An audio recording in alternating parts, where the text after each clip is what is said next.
Good morning. So we are starting the Uddhav Gita. This is we are continuing with chapter 23 and we had left at verse 25. So we will be continuing from verse 26 onwards.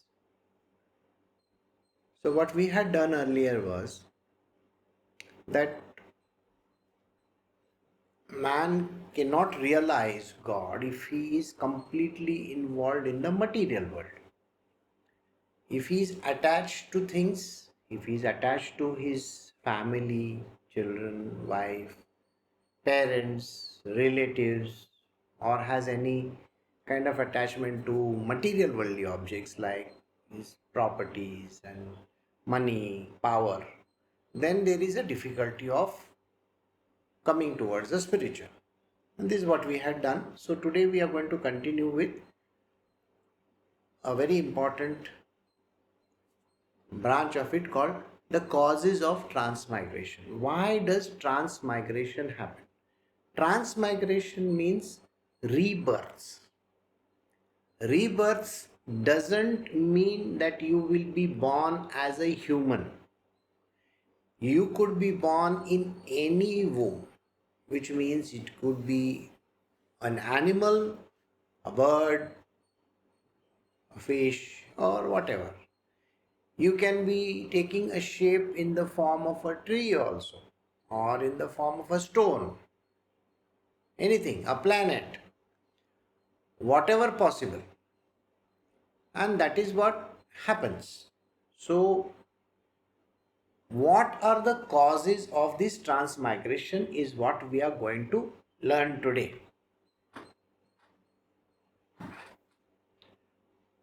So, we are doing the Uddhav Gita, chapter 23, verse 26. As the sky is not affected by the ever-changing attributes of air, fire, water, earth, or of the seasons, so the absolute which is beyond egoism is not affected by the impurities of the sattva, rajas and tamas, which causes transmigration. So, the last among the verses from the previous explanation is this. Krishna is telling Uddhava that the absolute, the Parabrahma, or what we call as the Jivatma, the one which is inside of you. Some people call it the soul. It is not at all affected in any manner, just like the sky is not affected by any of the other components. The sky doesn't change because of the earth, water, air, and fire. It doesn't change. It doesn't change at all. It is literally going across. The sky means the ether, not what you see as the sky. No, it is not that sky. Now, the sky has impurities. Impurities like the heavenly bodies are there. Those heavenly bodies are not even affecting the sky. There is a heavenly body somewhere up there called the sun, or any other planet like Mars. Everybody is trying to go to Mars nowadays. The Mars is there somewhere, but is it affecting the entire section of the sky? Not at all. Likewise, if there are clouds coming over the earth, we will not be able to see the sky. But is the sky still there? Very much there. Ether is always there. So this is what an example given by Shri Krishna, just like that. It doesn't mean that that is how it is. So transmigration happens. That means rebirths happen. That means contamination has to happen first. And the contamination is sattva, rajas, tamas. It happens to the body, not to the soul. So the soul, or what we call as the Parabrahma or the Brahma, whatever you name you want to call it, the absolute or supreme truth, it is not getting affected because of these impurities. Just like I said, all the sky has the impurities. It's not getting affected at all. So this is an example. So transmigration means taking a rebirth. If you are on the path, while leading your life, you are doing certain good activities.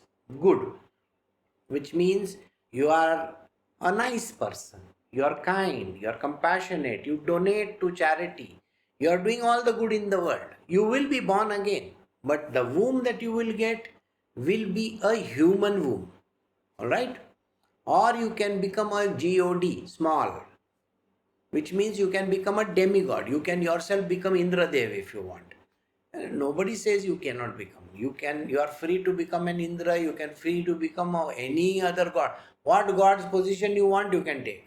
But you have to have that much amount of good sattva in you. Now, if you are a Rajasic person, then the next womb could be a poor man, that is the highest over there. Poor man is the highest. And then as you come lower, you can take a body of a demon, or an animal, a good animal, a big animal maybe, a lion, tiger, or something like that. But if you are tamasic, then the body that is available to you is the highest is called Rakshasa. And the lowest are called those kidas, small worms and all that. So depending on where you want to be, sattva, rajas or tamas, you have to decide what kind of a person you want to be. If your life is completely like a lazy person, full of inertia, not interested in doing anything, or you may be a robber, you may be a thief, you may be a murderer, you can be a very big villainous person, you can be whatever you want to, then the womb that will be available to you is the last one that I said. You will be born as a Rakshasa, or you will be in the form of a worm or the lowest creature on this planet Earth. If you are an egoistic person, I, me, myself, I know, I am like this, I have my money, I have my power, I am a politician, I am a president, a prime minister, that ego rules. And your ego literally speaks everywhere. I will show you, I will destroy you, I will do this to you, I will do that to you. It's called Rajasic nature. Anybody who has a Rajasic nature, the highest womb that they can get in the next transmigration is a very, very poor person. Because of the ego in your last life, you have to bear the brunt of how you have treated others. If you have ill-treated people, then you will get ill-treated in your next life. Or you can be born as a demon. All these bhoot pret and all that you see hanging all over in the trees and making scaring people, because you are a scary person in the previous life, so you will also be scary in the next one is transmigration. But you are a good person, you have been honest, truthful, and you have learned the power of how to do prayers and go to temples and do all kinds of donations, charities. You have puja part going on, you take the name of God and all that, all those kind of things, and you have worshipped many gods in your life. You go from Kashmir to Kanyakumari, all kinds of gods you have visited, and you have prayed over there, everywhere. You have gone to Banaras also, you have prayed to Shiva there, you have gone to Badri Kedar, you have gone to Rameshwaram, and you have gone to Tirupati Balaji, and you are a person with big pound of Amul butter, okay? And you have gone and given butter to every god. So naturally the next womb you may be born in a Brahmin family, that means some family which is good, alright? Or you will be given a chance. Do you want to go and stand in my temple as me? As a as a deity over there? See, you have to stand 24 hours. Alright? 24 hours, 365 days, you have to be just standing like this. And people will come and slap you with, all kinds of tika, they will cover you with a whole load of stuff. And they will put clothes to you, and then they will make you nanga in the night. They will wash you with all kinds of geek and gunk and all those things. Okay, all the honey, witting powder, you can't even do like this. But you have to stand there and just bear all that. So God, you can become a God, demigod. So this is the three wombs that you can get. All right. So now let us move to the next. So I have explained transmigration to you. Why does this transmigration happen? Is the causes. We are going to do that. Right. So we are doing Uddhav Gita chapter 23 verse 27. Yet contact with sense objects, which are the creation of nescience, should be avoided till attachment, which is a stain in the mind, has been removed by a strong and a systematic devotion to me. The contact of the sense objects. See, when we are moving around in the world, we are constantly in contact with our sense objects. All right? Whether you like it or not. All right? If you are moving on the street and if you are a man and you are moving in the street and you see a beautiful woman walking in front of you, naturally you are either going to follow her like that. You may be even an 80-year-old person, you are still going to do that.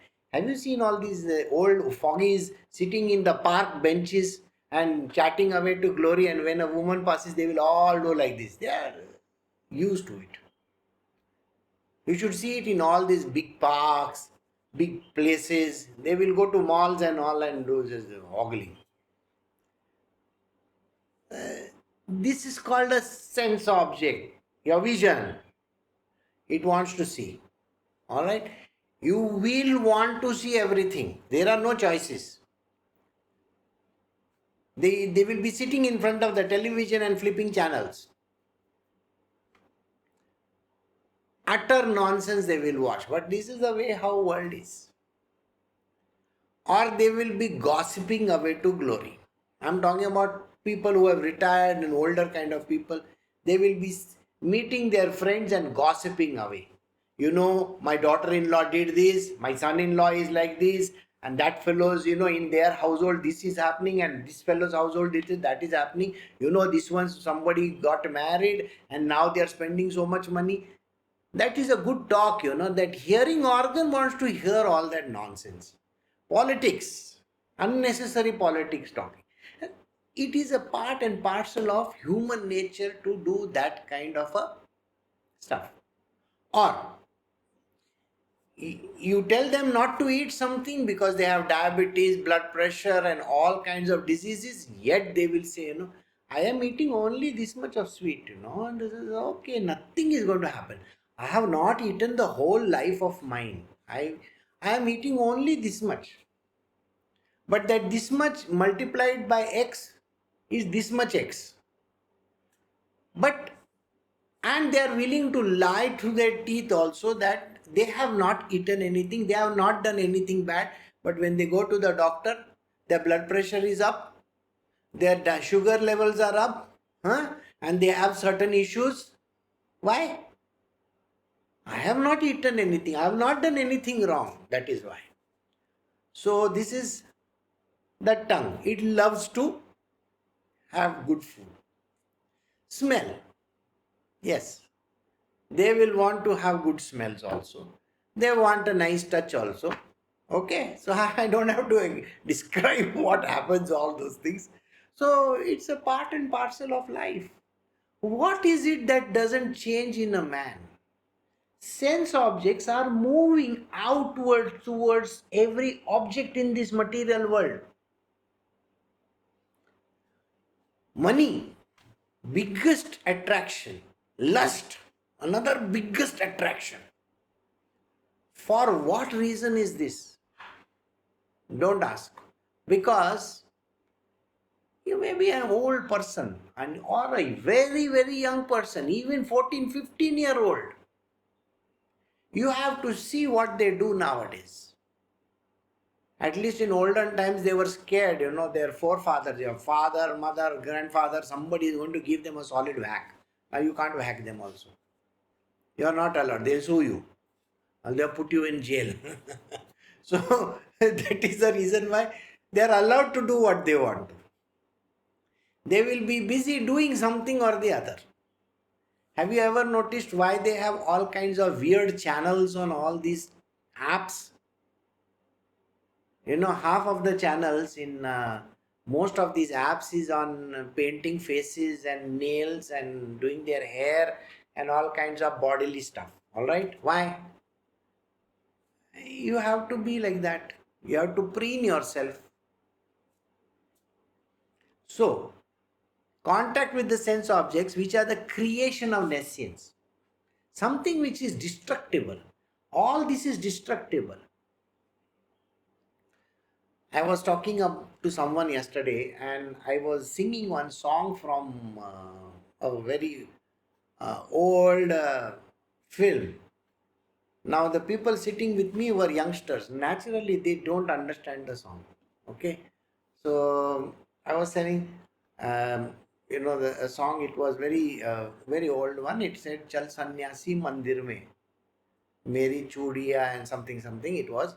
So they were all looking, Guruji, what song is this? So I said, nothing, sir. It is a very old song. At that time, Hema Malini was a great actress. Today, Hema Malini is an old actress. Maybe her daughter or maybe her granddaughter might be somebody great. So, do you get the point? This whole thing goes away. Somebody who is a great person in the past is nobody now. And deterioration is a part and parcel of life. Everything deteriorates. Likewise, the sense objects which you so much care for, the looks of a person, they disappear. The taste disappears. The hearing becomes a big problem. Nobody can hear anything. Yesterday I had to tell one of my disciples, I said, don't talk to a person who cannot hear. If the hearing is zero, even if you are talking to the person, that person cannot hear one word. Write and show, because at least that person has got, he's got vision. So when you write and show, at least they will have little understanding.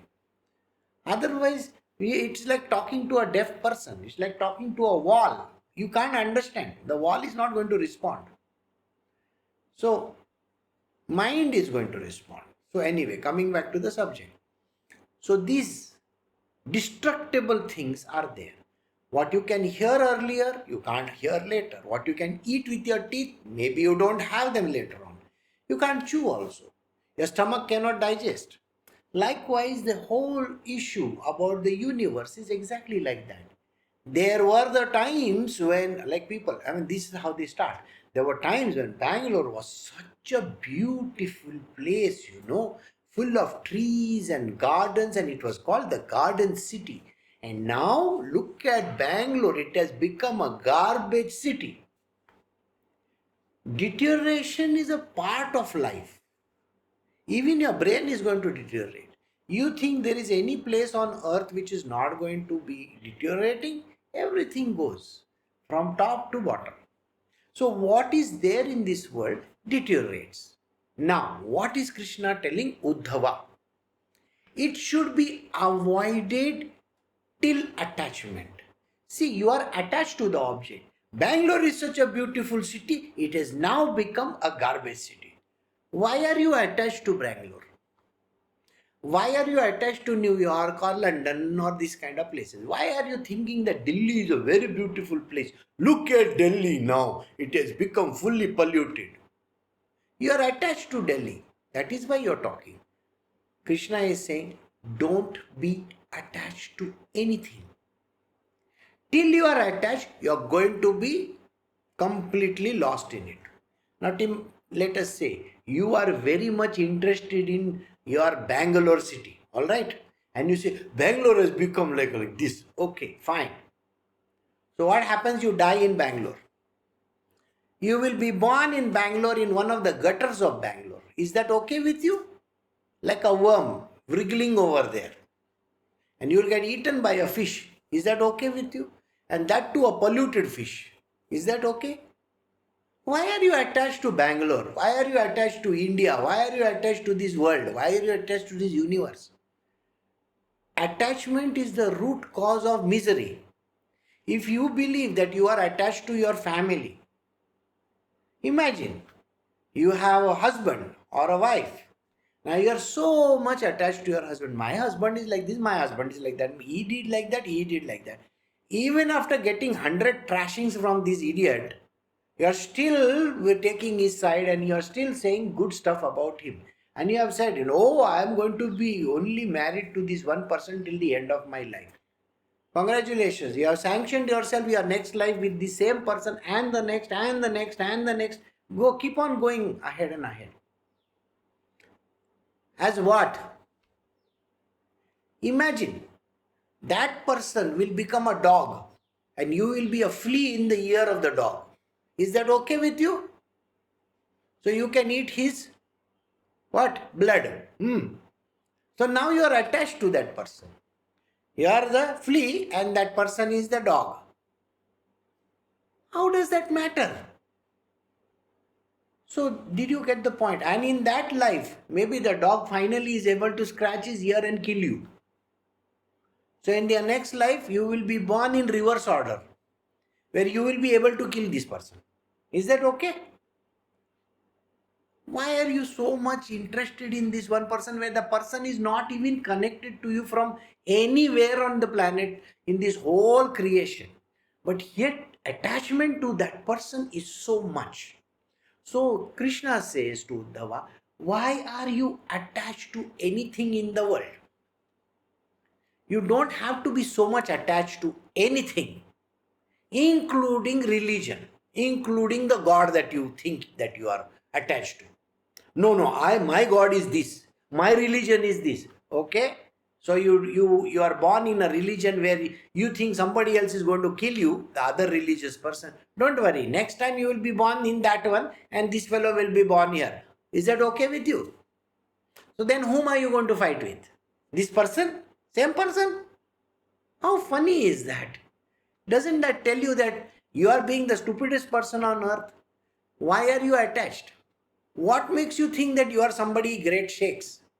What makes you think that proving it by some books somewhere makes your religion or you become the oldest entity in the world? Sir, there is no oldest religion, there is no oldest entity also. Nothing like that.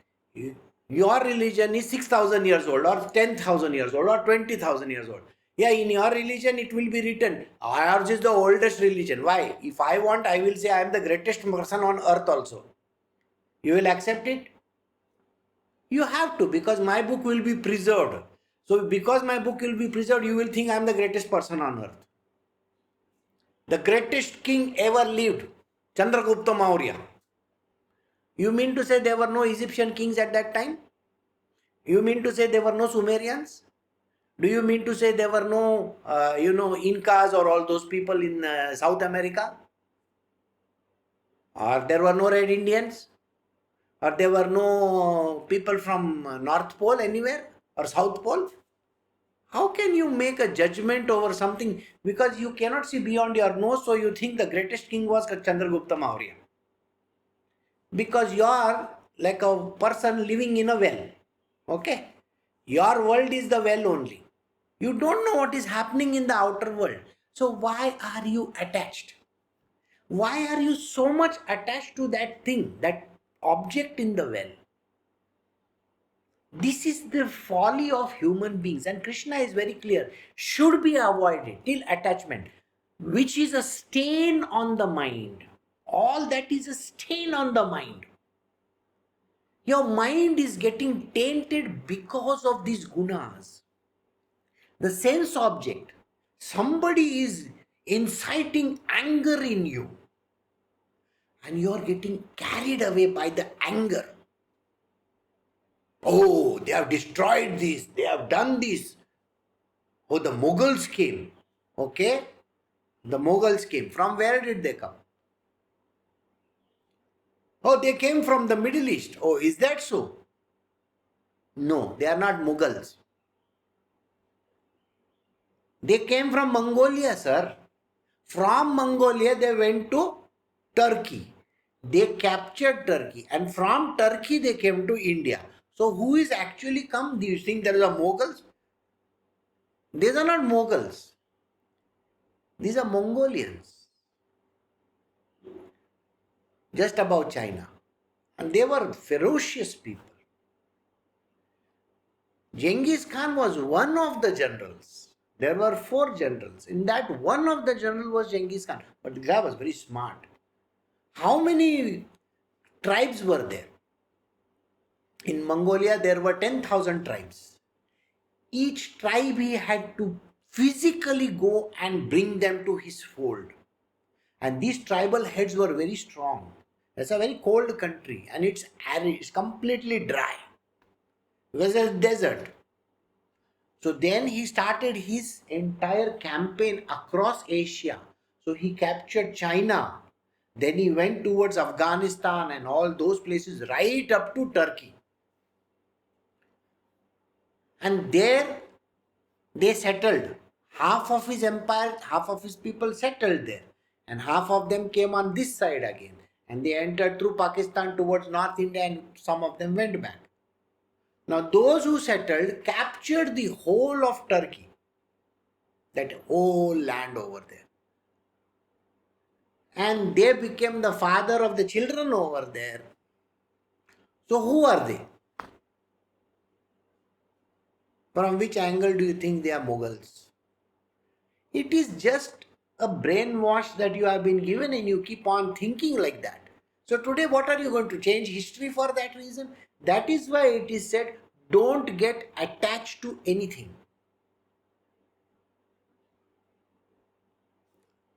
Today there is a lot of chaos going on in Americas.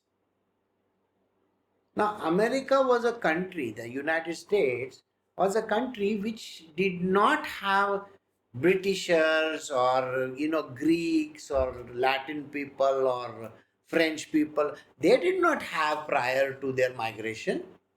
But now these are the same people who are claiming the land and saying, this is my land. At the same time, people from Africa also went. Everybody was trying to earn something. Everybody wanted some money. They wanted a good life. That is why. But then the differentiation came. So you cannot say that is your land. In all this, what is the answer? This whole earth belongs to God, not to you. So why are you taking credit for some patch of land saying that this is mine?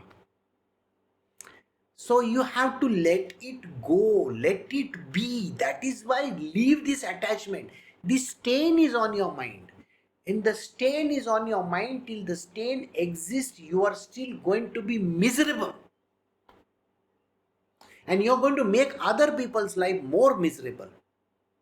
Then you are going to be a biased person and you can never become spiritual. Think about it like this. If you are going to fight for one religion, you are a stained person. Stained. And if you are a stained person, you are never going to go to any heaven. You are a Rajasic and a Tamasic person, you will be born again. And that time, which religion you are opposing?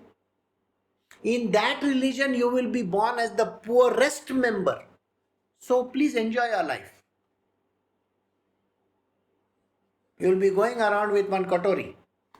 One begging bowl. You may be born in Somalia for all you know, where you will get shot dead. What are you trying to fight for? So never fight for anything. Never try to get angry and upset over stupid things. No attachment, because that is a stain on your mind. It is staining your mind. And has been removed by a strong and a systematic devotion to me. So here Krishna says, forget all this, forget the attachment, forget the stains. You don't bother your head about any of those things. Don't try to bother about philosophies. Don't try to bother about anything. I am the ultimate. Who am I? I am the ultimate God. I am the supreme divine consciousness. In Hinduism, I will be called Krishna. In some other religion, I will be called Father in heaven. In some other religion, I will be called by some other name. You can call me by whatever name you feel like. I am that ultimate capital G-O-D. Only become devoted to me and chuck everything out. You need to have a very strong and a systematic devotion to me. Single pointed devotion, and it has to be strong. You cannot have a weak devotion saying, oh, I will have that God also, I will pray to that God also, I will do this, I will do that also. There are lots of people, who will come to me and they will say, oh, I have done Buddhism also, I was a Buddhist, I did that, then I went to church also. You are a hodgepodge of things. What are you doing? Do you really think that is the way? No, catch hold of that one person, one God. Here in our case, Krishna says, catch hold of me. Become devoted only to me. Don't even bother about all these other gods and demons and whatever other that you're praying to. There is no need for any of those things. You just remove it by systematic devotion to me. Remove all these things, all your attachments, whatever attachments that you have. So I had one devotee way back in the past. Now she's not here with me. So she used to pray to hundreds of gods. For this problem, go to Siddhivinayak. For that problem, go to that temple. For that problem, go to this temple. And hundreds of temples. And then when she came and she learned from me. After that she said, I am not going to any temple at all. So which temple, Guruji, I should? I said, where are you standing? I am standing in Mumbai. Okay. I am somewhere near Andheri station. I said, go outside, take an auto rickshaw and go to Juhu. There is an ISKCON temple, Krishna temple is there. Go visit it. That is the closest temple. I said, go visit it. So this person went and visited. That's it. If you find Krishna there, go. So after that, all the gods were chucked out.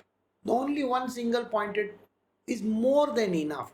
Why do you need all this? So here he is saying, every other thing is an attachment to you and a stain on the mind, which has to be removed by strong and a systematic devotion to me.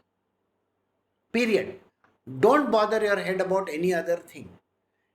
None of those other things matter. So, in my world, when people come to me, I tell them, whatever you are doing, if you are coming to me as a disciple, can you stop doing all the utter nonsense that you are attempting to do? Don't even bother doing, no, I was doing Kriya, I was doing yoga, I was doing this, I was doing that. Remove your chappals outside and then come. Don't bring any of those utter nonsensical things. Because Krishna says very clearly, last week I have said in the satsang, Krishna doesn't give a damn to what you do. Can you please chuck all this attachment of yours outside? Come to me free of attachments. Don't bother your head about it. Leave it over here and just be devoted to me. There are no special formulas here. Single pointed devotion. You can't say, oh, I have left behind that, when I'm going to pick up my jap mala and go. So jap mala for what?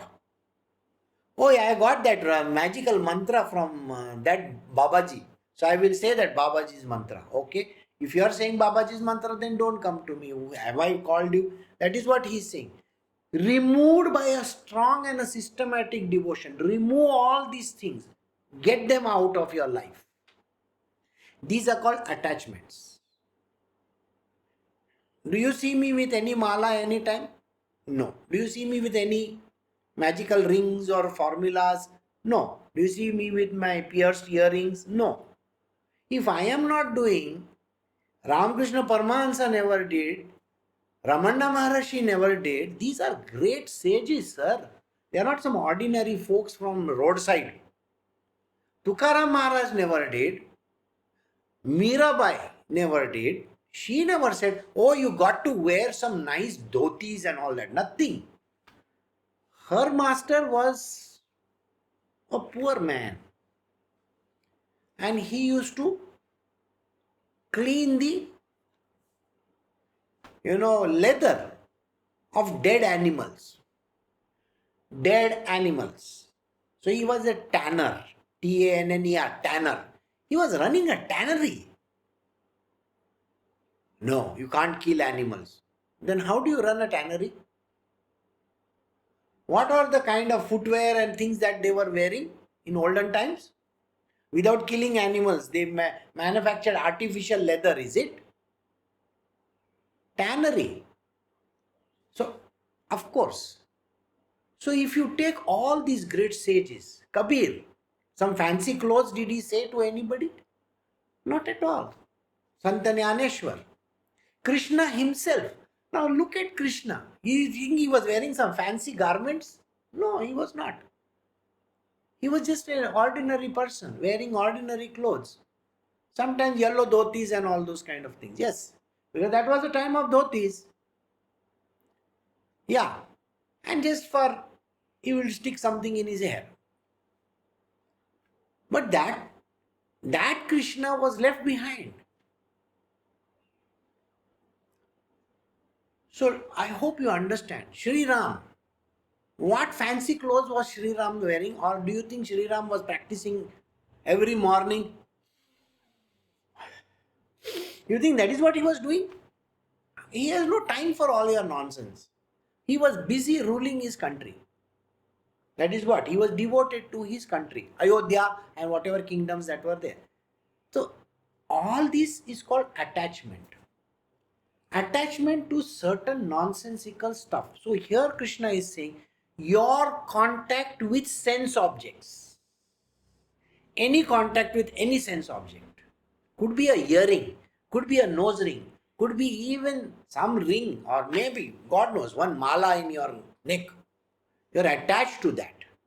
So he says, it's a creation of nescience. It's going to get destroyed. Whatever attachment that you have, it's anyway going to get destroyed. It should be avoided. Avoid it. Because it's an attachment. If you are attached to even your own garments, if you are attached to any object, it's called an attachment. So, attachments are going to be the root cause of your misery. You will be born again. So he says, should be avoided because it's a stain on the mind. Without wearing that clothes, I will not become spiritual. Is that so? So you need to have orange color clothes. No. So the simplistic method, very, very simple method, as employed by the century, the last 2 centuries of great saints. I am going to use their techniques. I am going to use their methodology only. Any saint for that matter. You go anywhere. Great people, really great people, 18th, 19th century, 20th century. Even Sai Baba. He never told anybody you have to wear this clothes, that clothes, you have to grow hair like this and nothing, nothing. He would stay in a masjid. Right?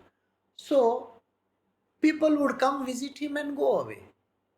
And everybody who came over there was earning, was working in some place or the other, including my own grandfather. My grandfather, my great-grandfather. My great-grandfather was working in South Bombay. He was a clerk. Okay? And at the age of 60 or 65, he retired. So my great-grandmother went to Sai Baba and she said to him, see, we have a big family, because he was having a very big family. We don't have that much of money. I hope our life becomes okay. Baba said to her, Sai Baba of Shirdi said to her, Ma, don't worry. Things will work out well. He was supposed to get 80 rupees pension. Suddenly, there was one Parsi person. He was his boss. The Parsi person said, Tendulkar, his name was Tendulkar. Tendulkar should not be getting 80 rupees. We should give him at least 100 or 110. That 110 was really worth it. So, if my great-grandfather, who was a great saint himself and lived with Baba, which is there in the Sai Sat Charit, there are 3 stories of my family there. They were working, they were earning members.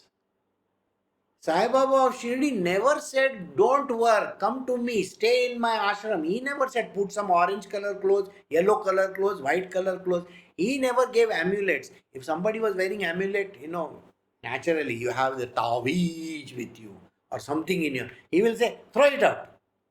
Why are you bothered? My grandfather, okay, he got conned by these astrologers. Say, this year if you appear for your medical examination, you will fail. So my great-grandmother went to Baba and she said, my idiot son, he is going and listening to the astrologers. What is your command? Baba said to him, go tell your son, go and attend your examination. He will be okay. He will pass, don't worry. And then he went and wrote the examination and he passed. And then he said, I will refuse to go for even the practical examination. What? And he was sitting and eating food when the professor, he sent one of his students, he says, why is this Tendulkar fellow not come today? Go, call him. Raghunath Tendulkar, his name was. Call him. Babu. Babu ko bulao. So we went to Babu and said, Babu, what is this? You have been called by the professor. He is telling, why are you not in? No, the astrologer told me not to write examination because I will fail. So he said, the professor has said, you have already passed. You just go and do your practical and get, your this thing. And that is how he went and attempted the examination. Babu became a great doctor. Today a street is named after him in Bandra. So these kind of false beliefs in astrology, palmistry, these great saints, they will say, don't do. That is called an attachment. Why are you attached? Why are you going to all these places? You go to Ramakrishna Paramahansa's place. Now if you go to the Ramakrishna mission, do you see any gods photographed there? No. Ramakrishna. In Baba's Samadhi, do you see any god over there? No. Baba is the god over there. Because he became enlightened. He's an enlightened person. I have posted a picture where Mirabai used to sing songs. She would have one small Krishna with her and she would sit inside this place and do bhajans of Krishna. Inside that, she was literally like she was put in that prison like kind of a thing. But that was a temple inside her prison in the fort. Just outside the temple, there are the feet of her master. She would come and pray to the feet of her master. And then she would sit inside this play, in this particular temple, and cry away to glory in the name of Krishna. That's it. That is called devotion. Single pointed devotion. That is all Krishna is saying. Krishna says, can you throw all these attachments outside? Because it will become a stain on your mind. And when it is removed by the strong and systematic devotion to me. Alright, I hope you understood this verse. So we go to the next verse. This is verse 28 now. We are doing Uddhav Gita Chapter 23, verse 28. As a man's disease, carelessly treated, crops up again and troubles him, so a mind from which desire and activity has not been destroyed torments a bad yogi who is attached to everything. Alright, now this I will tell you something. Suppose you go to a doctor. And the doctor examines you and he tells you, I am giving you medicine for the next few days. Take these medicines. He has diagnosed your problem. Take these medicines. These are medicines for the next 10 days. 10 days. You come a week later, 7 or 8 days later, you come back. And then I will examine you again. So what you do? You go home. And now 6 days have gone. You have been taking the medicine regularly. So on the 6th day, you feel fine. And because you feel fine, what do? You say, now I am feeling fine. I don't think I have to go to the doctor. So on the 7th day, you don't go to the doctor. And now because you are feeling fine, you discontinue the medicine. By the time the 10th and the 11th day comes, there is a relapse. Relapse. And because there is a relapse, your disease has become bigger than before. Krishna is saying like this, if you do not treat that particular problem religiously, continuously, from starting to end, that problem is going to crop up again and again and again and again. So why are you so much, not interested in solving? So as a man's disease, carelessly treated, crops up again and again and troubles him. I hope you got the example clear. So let us say you have a particular problem and that problem has to be addressed in a systematic manner. Systematic manner. It's like the government has said, you take the first dosage for coronavirus, the vaccine that is there, and then there is a second dosage that will be given, and you will then have a certain amount of immunity. The person takes the first dosage and says, oh, now I feel fine, I don't have to take the second. You are putting yourself in jeopardy. So don't do that. Go for the second dosage, take it. Anyway, the government is giving you free. Some of you are getting it free. Some of you have to pay only the 250 rupees or so. It's not even a few dollars, $3 or $4. That's it. So why bother so much? So go take it. So following it through till the end so that you get rid of it completely. So a mind from which desire and activity has not been destroyed torments a bad yogi who is attached to everything. So let us say you are on the path of spiritual and you have desires. You make concessions in your life. Concessions, गुरुजी ने बोला है पीने का नहीं. One peg, one small one will not have a problem. Sir, that one peg is a problem. Can I say I have not drunk? See, think, I am going to ask you a question. There are many people who will say they are teetotalers. Teetotalers, okay? I have never tasted anything in my life. Okay? So what happened when you were celebrating somebody's birthday? That was champagne, only little. Oh, champagne you had, little. Yeah, when we celebrate, we have little champagne. That is not a drink. Oh, champagne is not a drink because it is going by very fancy name, champagne. So it's not a drink. No, I don't drink. Then what do? No liquor, sir, no hard liquor. I only have little beer sometimes. Oh, little beer. Beer is not liquor. No. And then some other person will say, I have never smoked. And what is that electronic thing that you are doing? That is not smoking. Oh, is it not smoking? How funny are you? Then there are some great people who will say, I have been free from all lust in my life. Sometimes I watch porn. I am not violating anybody or anything. See, watching porn is okay. Uh-huh. What are you doing, sir? Are you not doing something wrong? And that is exactly what Krishna is saying.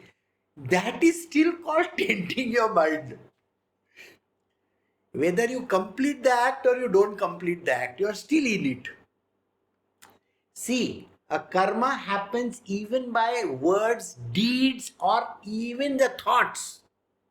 Even one thought, karma has occurred. Think about it. You know, there are great ministers in India who are saying, why are all these women nowadays wearing torn jeans and clothes and all that? They should not be wearing because that is not good. Sir, can you see the torn jeans? Can you see their legs or can you see some part of their body? Yes, then you are tainted. Okay, so don't try to teach other people what they should wear and what they should not wear. In India, people used to go around naked earlier. You know that or you don't know that? Right? All religions in India, all religions, no exception. Whether it is Hinduism, Jainism, Buddhism, or whatever ism, everybody used to go naked. My Gurudev himself is like that. Avduta is. So what makes you think that that is some great thing? You go to any temple in India, I don't see any person, all those decorations everywhere, all over the place. It appears like they are not wearing any clothes only, isn't it? So then why are you such a prude? It is your mind which is tainted. So don't taint your mind. That is what Krishna is saying. If your mind, which is full of desire and activity, has not been destroyed, you have the desire, you have that activity going on, then because of the desire and the activity, your mind is anyway tainted. And you want to become a yogi? How funny is that? In some of these ashrams in India, they will say, I do yoga, I do pranayama, I do this kriya, I do that kriya, I pray to this God, I do this, I do this, I do. Okay, fine, fine, fine, fine, fine. Do you go for a smoke? Yeah. Do you go out and eat something? Because the ashram food is not good? Yeah, sometimes we go out and have masala dosa and idli and yeah, and sometimes smoke, sometimes drugs, once in a while some other activity. Yeah, then sir, you are not fit. So a mind from which desire and activity has not been destroyed, you have to completely destroy it. Till you have not become enlightened, you are not entitled for it. If you want to become a yogi, you are not entitled for anything, not even thinking. You can't even dwell on the subject. So, has not been destroyed. A bad yogi is attached to everything. That little, no, you cannot even say like that. You cannot say that, oh, I have left my family, I've become a sannyasi.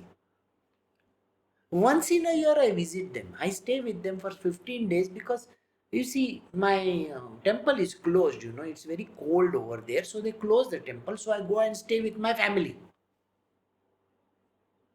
You think Buddha did that?